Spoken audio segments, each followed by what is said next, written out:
Ser joven y no ser revolucionario es una contradicción hasta biológica. Doctora Paul Salvador Allende. Post-Event Letdown. Un término no clínico que habla sobre un vacío después de un evento catártico. Ya puede ser después de una boda, después de un concierto, después de un trauma, o después de enfrentarse a un ser nacido del colectivo de mentes de toda la humanidad que buscaban orden en un mundo caótico. Sí, porque existen buenos finales que te dejan satisfecho, finales malos, de esos que ya tenemos muchos, finales medios que no sabes bien qué pensar al respecto, y luego están los finales, que no son ni buenos ni malos, ni son medios. Finales que simplemente terminan y te dejan pensando, ¿eso era todo? No porque falte algo, sino porque necesitas más. Porque, claro, ¿qué haces ahora que se acabó? Solo disfrutabas el momento y te olvidaste de que en algún momento esto se acabaría. Eso es un post-event letdown. Cuando la finitud te golpea, o cuando te quitan tu propósito. Hoy hablaremos de Persona 5 y de su protagonista, Joker, y de lo que yo llamo depresión post-trickster. Hola, buenas, ¿me presento? Yo soy Hanako Potato y este es mi canal. Hoy hablaremos de la depresión del trickster. Saben, un día platicando con mi hermano, hablamos de uno de sus viajes, cuando él se fue a otra ciudad, y me contó que en la otra ciudad, más conglomerada y poblada que la nuestra, todos tenían su propio estilo, su propia forma de ser, desde los más normales, como los metaleros, hasta los más extravagantes, punquetos, otakus, etc. Y claro, nosotros al vivir en la punta más alta del cerro, nos preguntamos, ¿por qué nos vestimos así? ¿Es porque queremos o porque nos dijeron que eso queríamos? ¿Por qué su vestimenta de ellos era la rara y la de nosotros no? Ahora que lo pienso, me pongo a reír. En los tiempos de mi abuelo, rebeldía era pelear contra un gobierno opresor para el futuro de su país. En estos tiempos simplemente es teñirte el pelo. Cambiar un poco de ropa ya te hace fuera de la sociedad. Rebeldía pasó de ser revolucionario a decidir sobre tu propio cuerpo. ¿En qué momento decidiste que lo que decían los demás era lo correcto? ¿Cuándo le dimos permiso al resto del mundo para elegir cómo debíamos vestirnos, cómo debíamos vivir o qué nos correspondía hacer solo por el hecho de ser hombre o mujer? Nos venden la idea de que encajar es madurar, pero a menudo madurar en este sistema se siente más como aceptar una derrota silenciosa, dejar que esculpan tu identidad para no incomodar a nadie. Esta es una pregunta que retrata muy bien Persona 5, la rebeldía del individuo contra un sistema que oprime la libertad. Antes de hablar de Joker, tenemos que entender algo.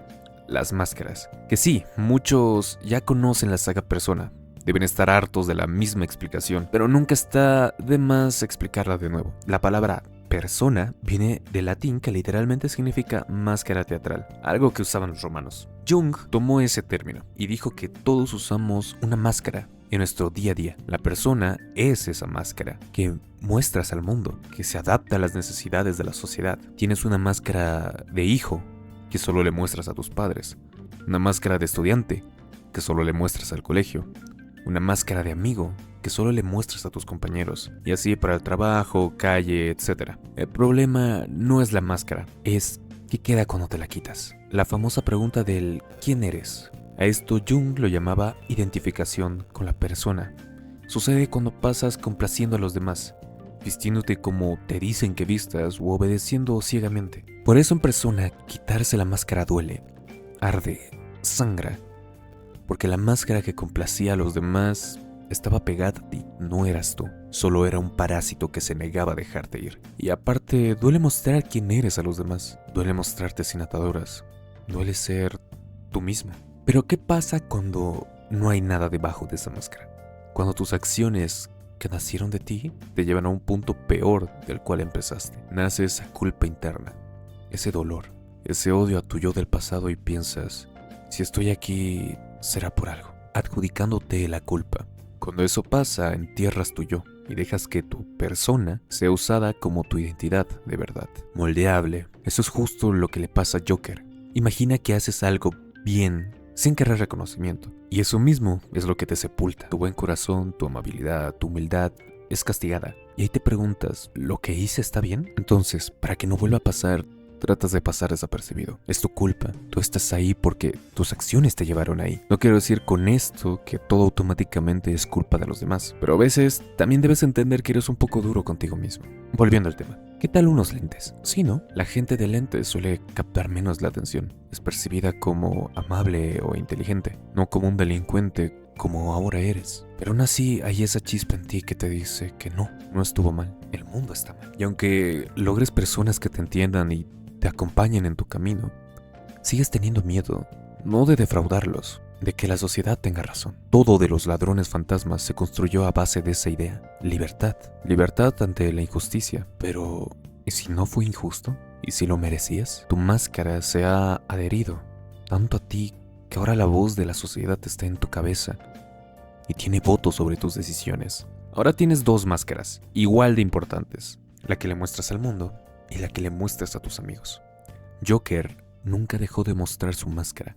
Sus amigos veían una máscara, el mundo veía otra, y esto se refuerza justo al final. En el palacio de Kamoshida, un guardia rompe los lentes de Joker, pero al salir del mismo los vuelve a tener, y al final del juego, justo en la escena del tren, mucha gente lo interpreta como que el metaverso aún sigue, pero yo lo veo más como que Joker, el líder, el carismático, el fachero, el wildcard, era solo otra máscara más, una máscara para sus amigos. Y ahora después de todo, ya no la necesita. Es momento de crear una nueva. No de Joker, sino de Ren. Es hora de cultivar esa personalidad que fue obligada a enterrar por una máscara. Pero aquí viene algo más importante. Si romper algo que ya dolía era brutal, crear algo es mucho más doloroso. No es que Ren tenga algo por lo que empezar. Él está iniciando literalmente de cero. Antes era el trickster legendario elegido de Japón para salvar toda la sociedad de la mediocridad, de la autocomplacencia. Eso era Joker. Pero Ren, ¿quién es Ren? ¿Y por qué es obligado a volver a ser Ren?